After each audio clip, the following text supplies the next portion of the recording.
Hey guys, hopefully at this point you've all heard from me. I sent out an email on Sunday. I also opened up access to Canvas at that point.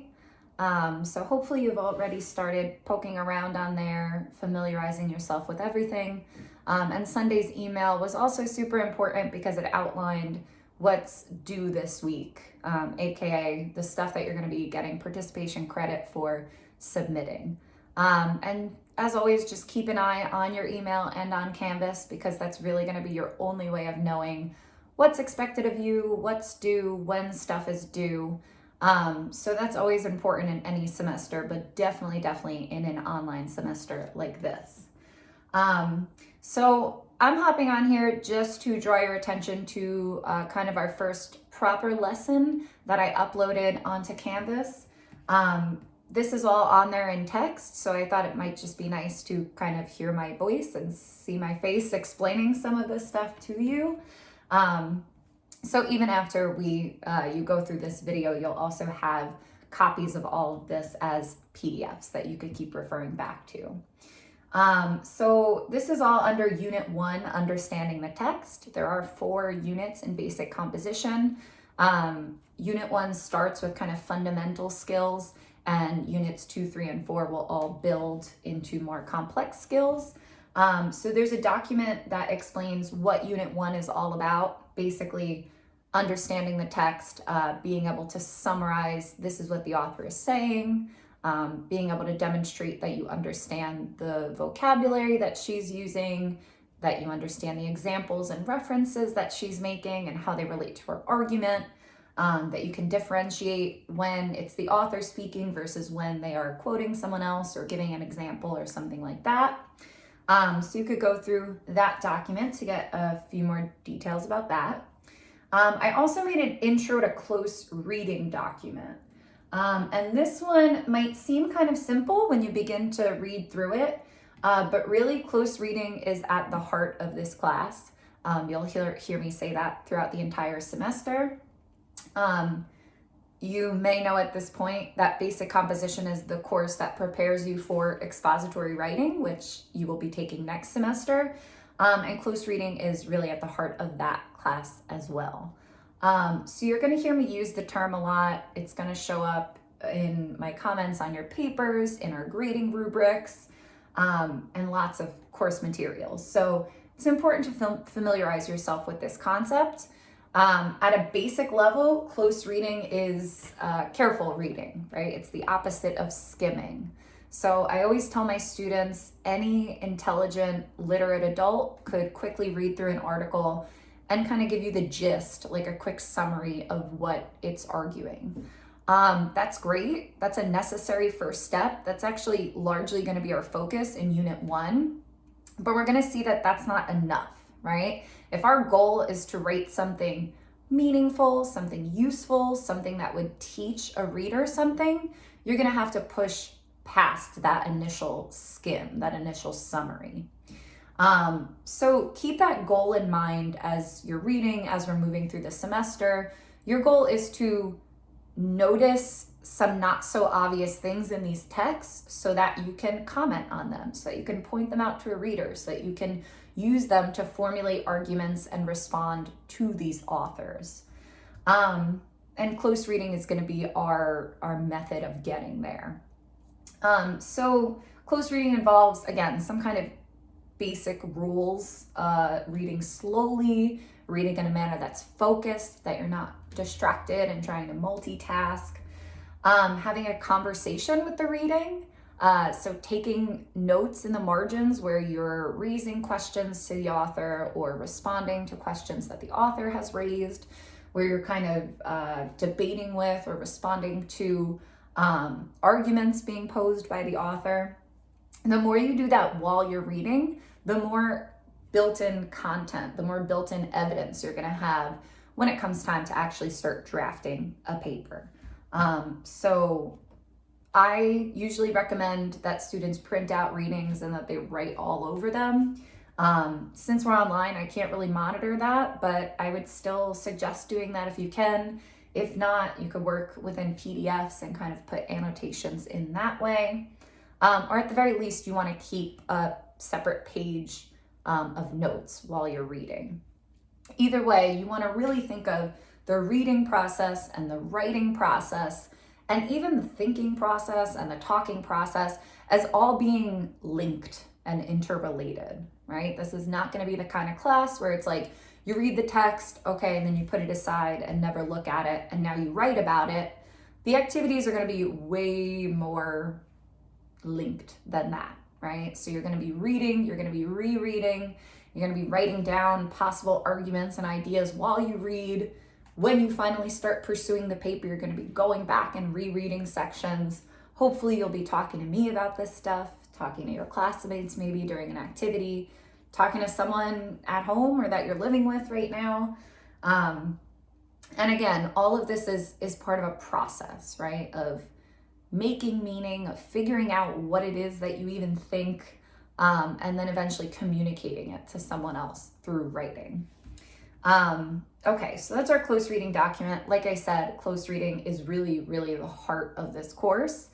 Close reading comes up a lot in expository writing, but one of the most notable differences between basic composition and expository writing is the amount that we stress reading and the amount that we focus on becoming really good, careful readers, so that when you get to expos and it's time to write a paper, you are kind of already a pro at this side of things. So in that sense, our basic comp students tend to kind of have a leg up on their expos classmates once you get to that class next semester. Okay, so we're going to take those kind of general close reading skills and we're going to apply them to our first text. So I uploaded the PDF of our first text, as well as some guided reading questions. So the guided reading questions are really there just for you to help guide your reading, right? To help make this an easier process. If I'm ever like collecting answers to the guided reading questions, I would let you know. Otherwise, assume that it's just another resource there for you. I will tell you that while I was writing these guided reading questions, I was practicing close reading, right? So the kinds of things that I stop and ask you about on these guided reading questions are the things that I would probably stop and make a note of, or stop and reread, or stop and search on the internet. So again, even if you don't answer every single one of these questions word for word, I think it would be worth looking at to kind of get a sense of what process I'm going through and what process I'm expecting you guys to eventually go through. So you'll see if you open up the guided reading questions at the top, I'll always do the same thing when I encounter a new text. I'll look at some kind of key contextual clues. So by that, I'm usually looking at the author, the title, what publication did this appear in, what year was it published. And the goal here is not just to like mindlessly write down the answers to these questions, but to ask yourself, based on this title, what does this tell me about the piece? Based on this author and their experience and the kinds of work that they've done before, what does that tell me about their purpose in writing this, or the audience they might be reaching out to? So the piece is called The Limits of Friendship. That already gives me kind of a sense of what this might be about, the content. Our author, Maria Konikova, I've never heard of her before, but if you scroll to the last page of the article, it tells us that she is, let me scroll there, a contributing writer for NewYorker.com, where she writes about psychology and science. So again, I wouldn't know that off the top of my head, but with just like that quick look, I see kind of the field that she works in, the experience that she has. Now I know she's not only interested in friendship, but maybe like the scientific psychological aspects of friendship, what goes on in our brain, kind of like the physiological effects. I don't know, I'm just kind of like getting a feel for the piece at this point. If I scroll down to any page of the article, I also have the URL written in blue, and I can see that this appeared in the science section. So again, I know it's going to be dealing with, I don't know, brain physiology, maybe technology even. And the text was published in 2014. So in a field like science or technology, things move quickly. Friendship looked different in 2014 than it even did in like the year 2000. So these are the reasons why I suggest that you start with just kind of like a preliminary glance at the text. Before I've even jumped in, I have a sense of what this might be about, what perspective this person is coming from. And before we jump into reading this first paragraph, I just want to say, if any of this information is not accessible to you in the document itself, you have Google, right? So even if the last page didn't tell me that Maria Konnikova wrote about science and psychology, a quick Google search could probably tell me that information.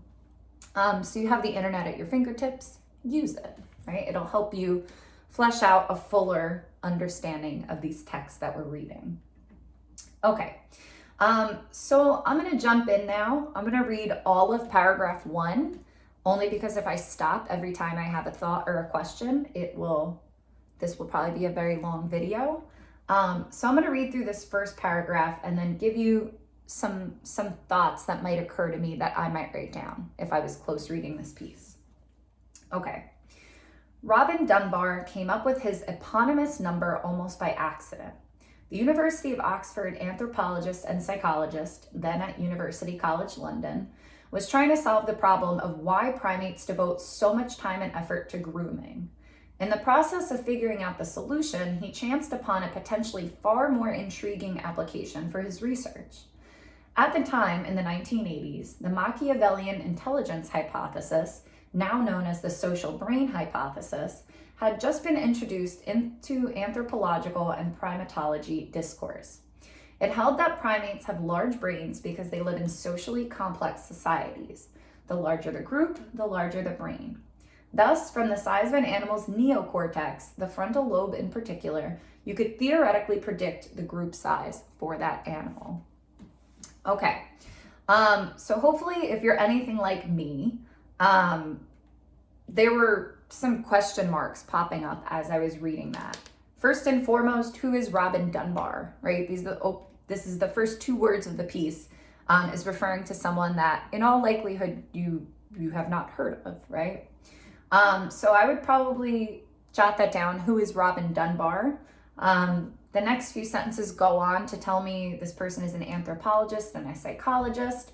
But we'll see that Robin Dunbar is especially famous for one particular theory that he put forward.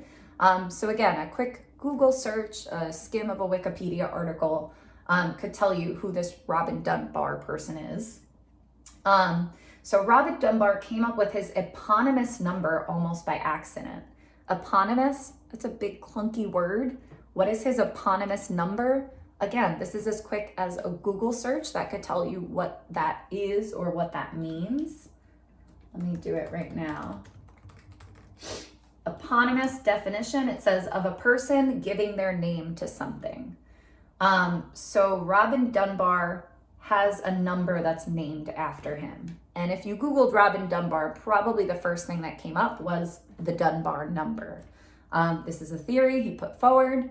It's super famous in academia, in scholarly circles, and it's going to be a central concept to this article, to the argument being made. So we are 1 paragraph in, really we're like 1 sentence in, and we already can start to have an understanding of the central theory that this article is based on, is centered around. So again, anyone who might be following along with the guided reading questions will see that the first question is, who is Robin Dunbar and what does the word eponymous mean, right? Actually, the first 2 questions are just about that first paragraph. My next question was about grooming, right? It talks about primates devoting time and effort to grooming. So I know that grooming is like brushing my hair and brushing my teeth and, keeping myself clean and presentable. But then the paragraph goes on to talk about socially complex societies, the size of the group that certain primates are in. So that doesn't clearly relate to me to like hygiene, nor do primates like put on makeup and do their hair. So that was a cue to me that grooming might have some specific meaning in the context of primates and primate societies. So that's the next thing I ask you. That's the next thing, if I was reading this closely on my own, that I would probably go and look into.